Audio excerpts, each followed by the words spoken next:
సుప్రీంకోర్టులో ఈ కేసుకి సంబంధించి అన్ని రకాల సపోర్ట్ కూడా వైఎస్ఆర్సీపీ తరపున న్యాయానికి సంబంధించిన సుప్రీంకోర్టులో కానీ హైకోర్టులో కానీ వీళ్ళ తరపున ఆర్గ్యూ చేసే దానికోసం లాయర్ల దగ్గర నుంచి ప్రతి ఒక్కరికి న్యాయం తరపున ప్రతి ఒక్కరికి కూడా అన్ని రకాల సహాయ సహకారాలు కూడా కొనసాగిస్తామనుకుంటున్నాం. 2 ఎకరాల 17 సెంట్లు.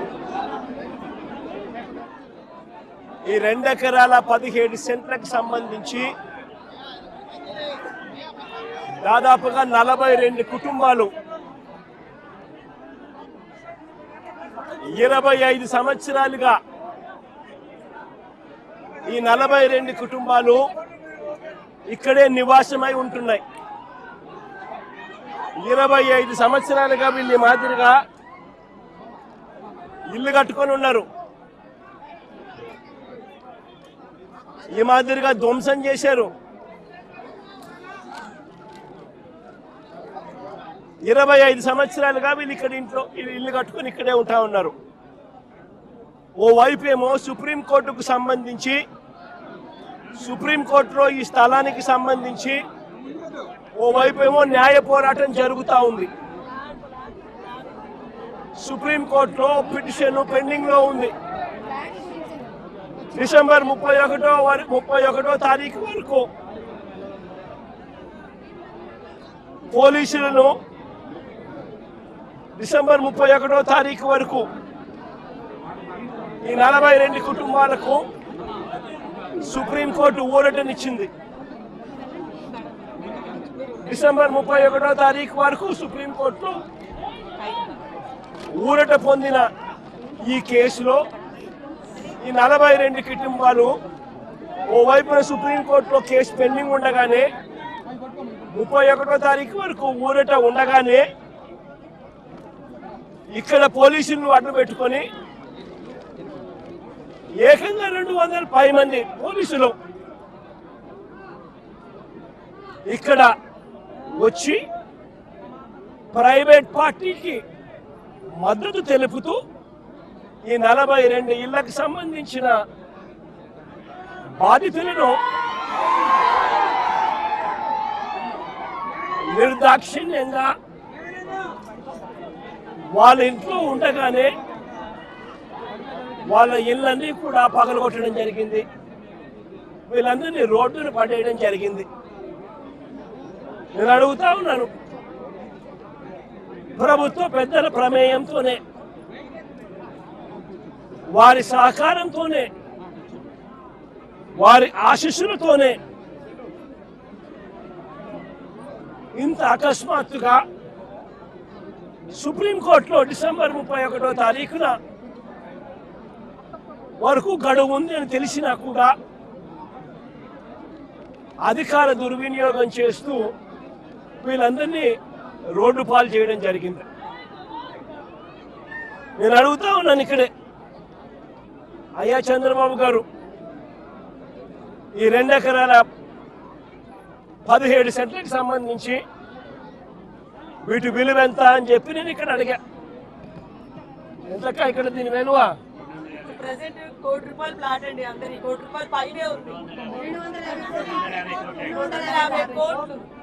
దాదాపుగా ఈ 2 ఎకరాల 17 సెంట్లు వీళ్ళు ఇల్లు కట్టుకొని ఏదైతే ఉంటా ఉన్నారో కరెంటు మార్కెట్ విలువ దాదాపుగా 150 కోట్ల పైచిలుకోట. 150 కోట్ల పైచిలుకు గల ఈ ప్రాపర్టీకి ప్రైవేట్ వ్యక్తులు దీంట్లోకి ఎంటర్ అయ్యారు.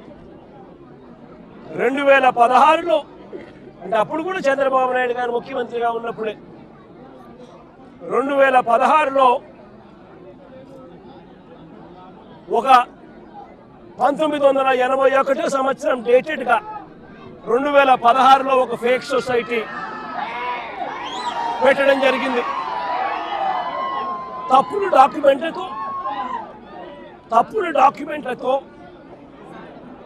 2016లో 1981 డేట్తో ఒక తప్పుడు సొసైటీ క్రియేట్ చేసి మొత్తం డాక్యుమెంటేషన్ అంతా కూడా ఈ 150 కోట్ల ప్రాపర్టీని కాజేయడం కోసం అడుగులు పడ్డాయి.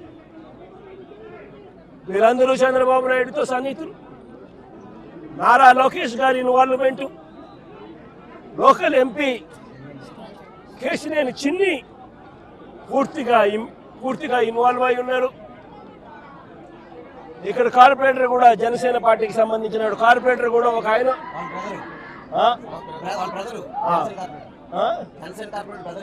జనసేన కార్పొరేటర్ సంబంధించిన వాళ్ళ బ్రదర్ కూడా ఇన్వాల్వ్ అయి ఉన్నారు. ఇంతమంది కలిసి అధికార దుర్వినియోగం అనేది ఎలా ఉంటుందన్న దానికి నిదర్శనం ఇది. ఓవైపున కేసులున్నాయి, సుప్రీంకోర్టులో కేసు జరుగుతూ ఉంది. డిసెంబర్ 31వ తారీఖు వరకు వీళ్ళకి వెసులుబాటు ఉంది. మరోవైపున ఆ కేసు అక్కడ కొనసాగుతూ ఉండగానే 200 మంది పైచిలకు పోలీసులు ఇక్కడికి వచ్చి ఏకంగా ఈ పోలీసులు ఈ అన్యాయస్తులకు మద్దతు ఇస్తూ బుల్డోజర్లు పెట్టి పేదలను మధ్యతరగతి వాళ్ళను రోడ్డు పాలు చేసిన ఘటన ఇది. నేను అడుగుతా ఉన్నాను, ఇక్కడే ఈ 2 ఎకరాల 17 సెంట్లలో దాదాపుగా 25 సంవత్సరాల నుంచి, అంటే 2001 పై నుంచి 2001 ముందు నుంచి 25 సంవత్సరాలుగా వీళ్ళు ఇక్కడ నివాసం ఉంటా ఉన్నారు. ఇందులో చాలా మంది ఇల్లు కట్టుకున్నారు.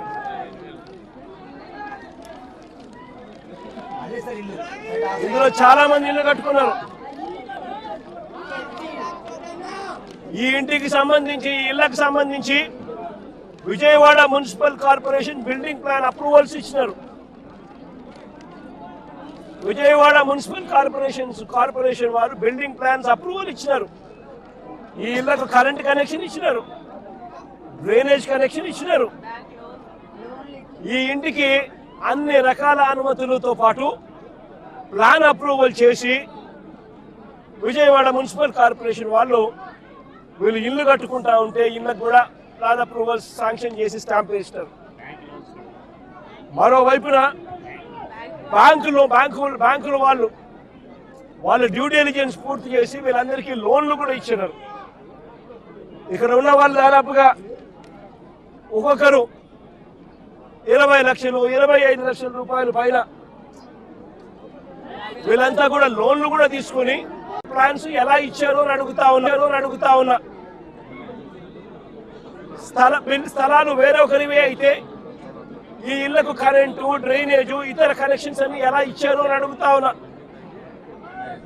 వేరొకరిదే ఈ స్థలం అయితే వీటికి ఇక్కడ ఉన్న వాళ్లకు బ్యాంకు లోన్లు ఎలా ఇచ్చారో అని అడుగుతా ఉన్నా. రిజిస్ట్రేషన్లు చేశారు, బిల్డింగ్ ప్లాన్ అప్రూవల్స్ ఇచ్చారు, అన్ని రకాల పర్మిషన్స్ ఇచ్చినారు. చివరికి వీరికి బ్యాంకులు వాళ్ళు లోన్లు కూడా ఇచ్చాయి, వాళ్ళ డ్యూ డెలిజెన్స్ పూర్తి చేసి. మన ఇన్ని సవ్యంగా ఉన్నప్పుడు ఇది ఏ రకంగా గవర్నమెంట్ ముందుకు వచ్చి వీళ్ళకి ఎటువంటి న్యాయము చేయాలి అని కనీసం ఆలోచన కూడా లేకుండా, ఎటువంటి ముందస్తు నోటీసు కూడా ఇవ్వకుండా వీళ్ళ ఇళ్లలో ఉండగానే 200 మంది పోలీసులు పైచిలకు వచ్చి ప్రైవేట్ వ్యక్తులకు మద్దతు ఇస్తూ పొక్లేర్లు పెట్టి, జేసీబీలు పెట్టి, బుల్డోజర్లు పెట్టి ఏకంగా బిల్డింగులు పక్కన జరిగింది. నేను అడుగుతా ఉన్నాను, వీళ్ళు చాలా మంది చెప్పడం కూడా జరిగింది, ఈ స్థలాలు మళ్ళీ కొనుగోళ్లు జరిగేటప్పుడు కూడా, క్రయ విక్రయాలు జరిగేటప్పుడు కూడా పలు సందర్భాలలో ఇక్కడ వాళ్ళంతా కూడా పేపర్లో అడ్వర్టైజ్మెంట్లు కూడా ఇచ్చినారు. ఎవరికైనా అభ్యంతరాలు ఉంటే తెలియజెప్పాలి అని చెప్పి పత్రికా ప్రకటనలు కూడా ఇచ్చారు. పత్రికా ప్రకటనలు ఇచ్చినప్పుడు కూడా ఎవరు కూడా అభ్యంతరాలు ఎక్కడా కూడా వెలుబుచ్చలేదు. అలాంటిది 25 సంవత్సరాలుగా వీళ్ళు ఇక్కడే ఇలాగే ఉంటే వీళ్ళను బుల్డోజర్లు పెట్టి ప్రైవేట్ వ్యక్తులకు మేలు చేసేందుకు ఈ 150 కోట్ల పైచిలకు ఇవాళటి వాల్యూలో 150 కోట్ల పైచిలకు వాల్యూ ఉన్న ఈ ప్రాపర్టీని కబ్జా చేసేందుకు ఏకంగా చంద్రబాబు నాయుడు, ఆయన కొడుకు, ఆయన పార్టీకి సంబంధించిన ఎంపీ జనసేన పార్టీకి సంబంధించిన కార్పొరేటర్లు ఇంతమంది ఒకటై పేదలను నిస్సహాయాలుగా ఈరోజు రోడ్డు మీద నిలబెట్టించారు. నిజంగా నేను అడుగుతా ఉన్నా, ఈ ప్రభుత్వం అన్నది పేదల తరపున ఉందా అని.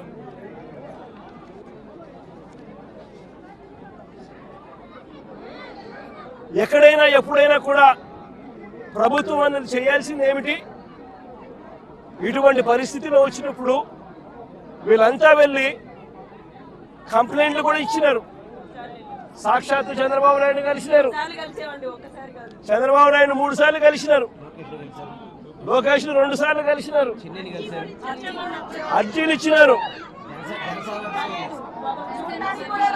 చివరికి ఎవరికైతే వీళ్ళు అర్జీలు ఇచ్చినారో వాళ్ళే కుట్ర పన్ని వాళ్ళ ఎంపీలు వాళ్ళకి సంబంధించిన కార్పొరేటరు వీళ్ళంతా కలిసి కుట్ర పన్ని ఏ రకంగా వీళ్ళంతా కూడా వీళ్ళకి అన్యాయం చేశారు అన్నదానికి నిదర్శనం ఇది. నేను ఒకటే అడుగుతా ఉన్నా, అయ్యా చంద్రబాబు నాయుడు గారు, ఇక్కడే కాదు రాష్ట్ర వ్యాప్తంగా కూడా ఇదే మాదిరిగా కొనసాగుతూ ఉంది. రాష్ట్ర వ్యాప్తంగా కూడా అనేక చోట్ల ఎక్కడైనా చిన్న లిటిగేషన్లు ఎక్కడైనా ఉంటే డైరెక్ట్గా తెలుగుదేశం పార్టీకి సంబంధించిన నాయకులు ఎమ్మెల్యేలు ఇన్వాల్వ్ అయిపోతా ఉన్నారు. లిటిగేషన్ ఉన్న చోట వీళ్ళంతటి వీళ్ళే అడుగు పెట్టేసి ఆ ల్యాండ్ కబ్జా చేసేస్తా ఉన్నారు. కొన్ని చోట్ల వీళ్ళే లిటిగేషన్ క్రియేట్ చేస్తూ ఉన్నారు. వీళ్ళే నిషేధిత జాబితాలో ప్రాపర్టీస్ను బలవంతంగా పెట్టించేసేస్తున్నారు. వీళ్ళే లిటిగేషన్ క్రియేట్ చేసి వీళ్ళే కూడా కబ్జాలు చేసే కార్యక్రమాలు జరుగుతూ ఉన్నాయి. రాష్ట్ర వ్యాప్తంగా ఇదే రకమైన అన్యాయం కొనసాగుతూనే ఉంది. నేను ఇప్పటికైనా చంద్రబాబు నాయుడు గారికి ఒకటే చెప్తా ఉన్నా, ఈ ప్రెస్ కాన్ఫరెన్స్ ద్వారా ప్రతి ఒక్కరికి కూడా నేను ఒకటే మనవి చేస్తా ఉన్నా, దీంట్లో సిబిఐ ఎంక్వైరీ జరిగించాలి. ఇక్కడ ఏ రకంగా చంద్రబాబు నాయుడు గారు కొడుకు, ఏ రకంగా తెలుగుదేశం పార్టీకి సంబంధించిన ఎంపీ, ఏ రకంగా వీళ్ళంతా కూడా ఇన్వాల్వ్ అయ్యి ఇంక్లూడింగ్ జనసేన కార్పొరేటర్తో సహా ఏ రకంగా వీళ్ళంతా కూడా దీన్ని కబ్జా చేసే కార్యక్రమం చేస్తూ ఉన్నారు అనేది ప్రజలకు తెలియాలి. ఇంతకుముందు చంద్రబాబు నాయుడు గారు ముఖ్యమంత్రి గతంలో ఉన్నప్పుడు 2016లో ఒక ఫేక్ సొసైటీ క్రియేట్ చేసి 1981 డేట్ వేసి ఏ రకంగా పేదల ఆస్తుల మీద పేద ప్రజల ఆస్తుల మీద ఏ రకంగా కన్నేశారు అన్నది కూడా ఇవన్నీ బయటికి రావాలి.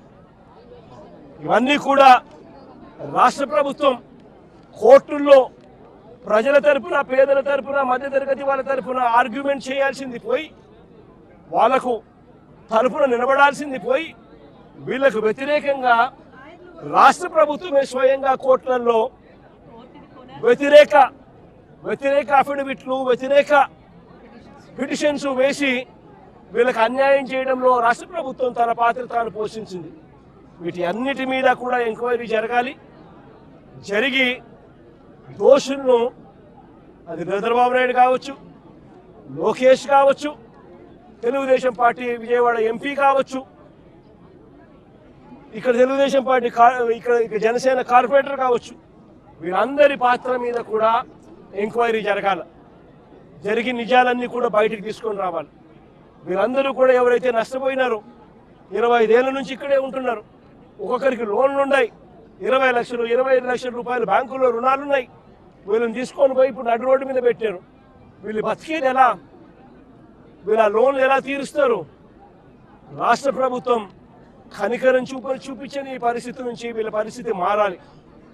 వీళ్ళందరికీ కూడా ఇమ్మీడియట్లీ ఇక్కడే గవర్నమెంట్ రావాలి. వీళ్ళకి సంబంధించిన లోన్లన్నీ కూడా గవర్నమెంట్ తన రెస్పాన్సిబిలిటీ కింద గవర్నమెంటే కట్టేట్టుగా తీసుకోవాలి. నష్టపోయిన వీళ్ళందరికీ కూడా ఇక్కడే స్థలాలు ఇస్తారా, లేకపోతే ఇలాంటి స్థలమే ఇంకో చోట ఇచ్చి ఇంకో ఇల్లు కట్టించి వీళ్ళకి న్యాయం చేస్తారా అన్నది గవర్నమెంట్ డిసైడ్ చేసుకోవాలి. నేను చంద్రబాబు నాయుడు గారు గట్టిగా ఒకటే చెప్తా ఉన్నా, అయ్యా చంద్రబాబు, నువ్వు కన్నా ఈ కార్యక్రమం చేయకపోతే రేపొద్దున మా ప్రభుత్వం వచ్చిన తర్వాత, వైఎస్ఆర్సీపీ ప్రభుత్వం వచ్చిన తర్వాత ఖచ్చితంగా చెప్తా ఉన్నాను, ఇదే ఎంక్వైరీ మేమేస్తాం, ఇదే ఎంక్వైరీ మేమేస్తాం. మిమ్మల్ని కోర్టు ముందర దోషులుగా నిలబెడతాం. నిలబెట్టడమే కాకుండా వీళ్ళందరికీ కూడా, బాధితులందరికీ కూడా కంటికి రెప్పలా మేమంతా కూడా కాపాడుకుంటూ, వీళ్ళందరూ కూడా ఎవరైతే నష్టపోయినారో ప్రతి ఒక్కరికి కూడా ఆ నష్టంలో ప్రభుత్వం భాగస్వామ్యమై వీళ్ళందరికీ తోడుగా ఉంటుందని చెప్పి బాధితుల తరఫున మీ జగనన్న మాటిస్తా ఉన్నాడు అని చెప్పి ప్రతి బాధితుడికి కూడా నేను చెప్తా ఉన్నాను.